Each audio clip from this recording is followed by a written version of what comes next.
The first step was building the team. We commenced our project by assembling a team of 53 volunteers, contacting at least one volunteer in each Egyptian government. We then assembled a team to collect, sort and control the data, and a team to review the technical data, a team to contact organizations and institutions with an experience in monitoring and documentation, as well as gathering the data, gathering the numbers of the killings during the Rabaa massacre. In addition to the project manager, who is a specialized human rights lawyer.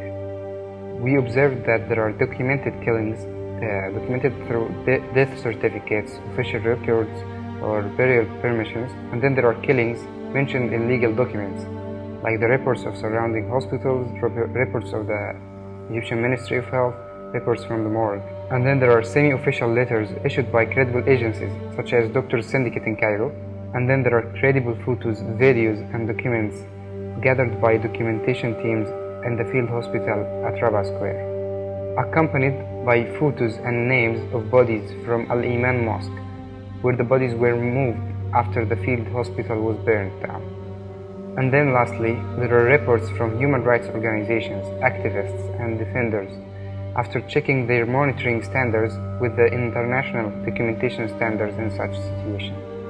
The action plan was implemented in 7 stages.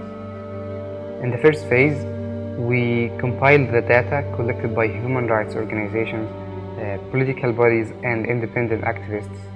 In the second phase, we collected the data of victims in each of the Egyptian governorates, and we gathered resources within all the governorate centers and sectors to ensure the accuracy of the collected data and as well as reaching out to the largest number of victims. The third phase included the review and evaluation, where the team reviewed all the collected data from the mentioned resources, compared it and omitted any duplications to produce a single output and categorize it geographically. The fourth phase was for the audit, where the team presented the whole data to different governorates, and accordingly the missing residents' addresses were determined. The fifth phase was about completing the data, where the team made their efforts to complete victims' missing data and collecting the highest possible numbers of documents and legal papers related to the victims. In the sixth phase, it was for reviewing all the names and looking them up online individually through Google to find any extra information and any mentioned details to follow up with activists in all Egyptian governorates. The seventh phase was for adding the names of anonymous activists proved either by authorized certificates from the Egyptian Doctors Syndicate prior to the documentation of Al-Iman Mosque bodies or through legal reports from the Egyptian Ministry of Health. This monitoring and documentation is considered to be the lowest documented data and doesn't represent the actual number of victims, but it's a strong base and a strong starting point to build upon in the future. As for the most important obstacles, some victims were buried without legal papers and without announcing their death, due to the refusal of the legal authorities to document their deaths and to issue death certificates.